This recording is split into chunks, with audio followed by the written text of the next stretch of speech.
안녕하세요. 오늘 여러분과 함께 나눌 이야기는 바로 우리 매일의 밥상입니다.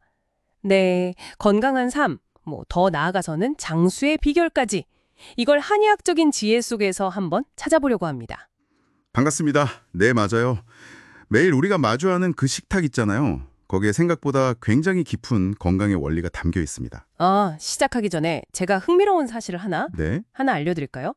이게 암 발병 원인 중에요. 잘못된 식습관이랑 음식이 차지하는 비율이 무려 35%래요. 35%요? 네, 흡연이 한 30% 정도인데 그거보다 높다는 연구 결과가 있더라고요. 네. 놀랍죠? 고혈압이나 당뇨 같은 대사질환도 사실 식습관이랑 정말 직결되고요. 정말 중요하네요. 그렇죠. 근데 보통 우리가 건강식 하면 몸에 좋다는 특정 음식 있잖아요. 소위 슈퍼푸드 이런 걸 많이 떠올리시잖아요. 네네. 그렇죠. 보통 무엇을 먹느냐, 여기에 관심이 많이 쏠리기 쉬운데요. 한의학에서는 그에 못지않게 어떻게 그리고 얼마나 먹는지를 굉장히 중요하게 봅니다. 어떻게와 얼마나 네. 단순히 영양소 이걸 넘어서 우리 몸하고의 조화 여기에 초점을 맞추는 거죠. 어떻게와 얼마나. 듣고 보니까 예전에 봤던 동의보감에서도 약간 비슷한 맥락의 이야기가 있었던 것 같아요. 단순히 좋은 음식을 막 나열하는 게 아니라 그 식사 습관 자체를 강조했던 기억이 나거든요. 네, 정확히 보셨습니다. 동의보감에서 보면 담백한 음식을 먹으면 정신이 맑아지고 기운이 깨끗해진다. 이렇게 강조를 해요. 담백한 음식이요? 네. 가공을 좀 최소화한 자연 그대로의 식재료, 그리고 음식 간의 궁합도 중요하고요. 또 소화에 부담이 적은 따뜻한 음식, 이런 걸 권장했죠. 특히 육식보다는 채식 위주의 식단을 중요하게 봤습니다. 담백하고 따뜻한 음식. 확실히 들으니까 우리 몸이 좀 편안하게 받아들일 것 같다는 느낌이 드네요. 근데 동의보감에서 특히 저녁 식사, 이거에 대해 좀 특별히 강조하는 부분이 있지 않았나요? 제가 기억하기로는 저녁에 과식하면 비장, 그러니까 우리 소화기관에 부담을 준다, 이런 내용이었던 것 같은데요. 네, 맞습니다. 아주 핵심적인 부분이에요. 밤에는 우리 몸의 기운도 좀 쉬어야 하거든요. 근데 저녁에 과식을 해버리면 특히 소화를 주관하는 그 비장이라는 기관이 밤새도록 힘겹게 일을 해야만 하는 거죠. 밤새도록요? 네, 이러면 소화 불량은 물론이고요. 몸 안에 식적이라는 노폐물, 찌꺼기 같은 게 쌓이게 됩니다. 식적. 그게 쌓이면 구체적으로 어떤 문제를 일으키나요? 그냥 단순히 소화 안 되는 거, 그거 이상일 것 같은데요? 그럼요.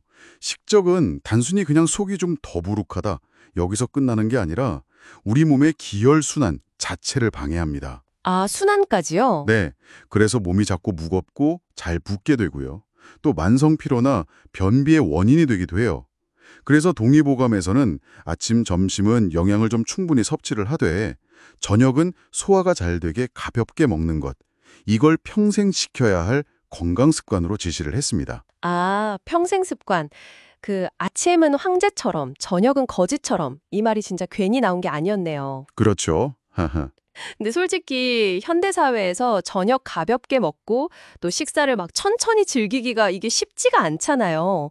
좀 실천할 수 있는 구체적인 방법 같은 게 있을까요? 맞아요. 현실적으로 어려움이 있죠. 근데 아주 간단하면서도 정말 강력한 실천법이 있습니다. 뭔가요? 바로 꼭꼭 씹어 먹기입니다. 씹는 거요? 네. 입이 우리 몸의 첫 번째 소화기관이거든요. 그래서 음식을 충분히 씹어서 침이랑 잘 섞이게 해야 소화 효소가 제대로 작용하고요. 식도나 위에 가해지는 부담도 크게 줄일 수 있어요. 그냥 시간을 들여서 천천히 식사하는 습관 그 자체가 중요합니다. 와, 진짜 급하게 먹는 습관부터 좀 돌아봐야겠네요.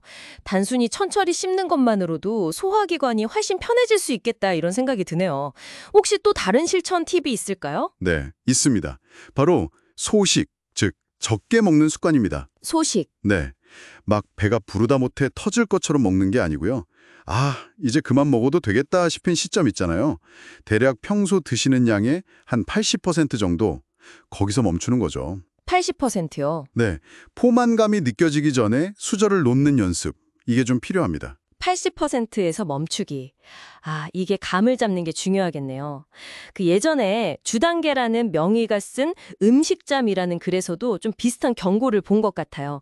입맛 당기는 대로 마구 먹으면 병이 벌떼처럼 일어난다. 이런 말이 있었거든요. 소박한 식단의 중요성을 강조했죠. 아, 맞아요.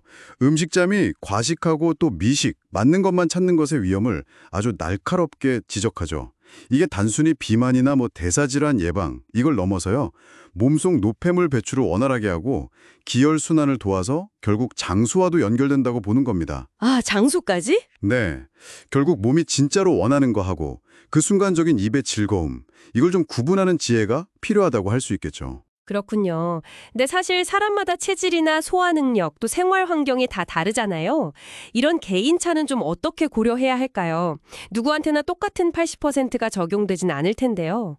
그거 매우 중요한 지적이십니다.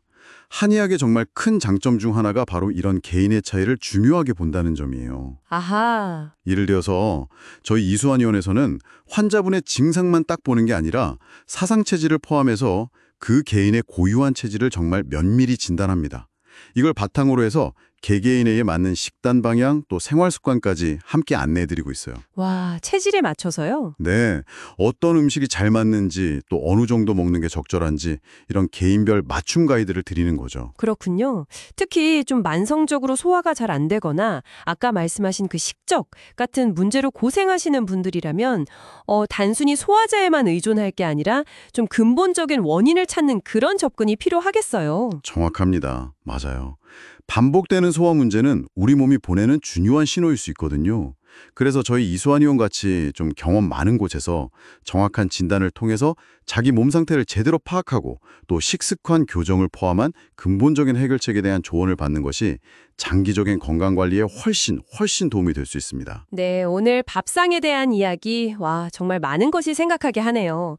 핵심을 다시 한번 정리해보자면, 저녁은 좀 가볍게, 그리고 음식은 꼭꼭 씹어서 천천히, 마지막으로 배부르기 전 한 80% 선에서 멈추는 소식 습관, 이 세 가지 딱 기억하면 좋겠네요. 네, 맞습니다. 어떤 특별하고 비싼 음식을 찾아다니기 전에 오늘 내가 어떻게 먹고 있는지 한번 돌아보는 것부터 시작해 보시길 권합니다. 하루 한 끼만 바꿔도 몸이 달라질 수 있다는 말처럼 정말 작은 실천이 큰 변화를 만들 수 있겠죠. 네, 오늘 저희 이야기가 여러분의 건강한 식학에 조금이나마 도움이 되었기를 바랍니다. 네. 근데요. 혹시 우리가 너무 당연하게 여기는 식습관 중에도 의외로 건강을 해치는 습관 같은 건 없을까요? 다음 시간에는요. 나도 모르게 건강을 망치는 식습관에 대해서 좀 더 파헤쳐 보도록 하겠습니다.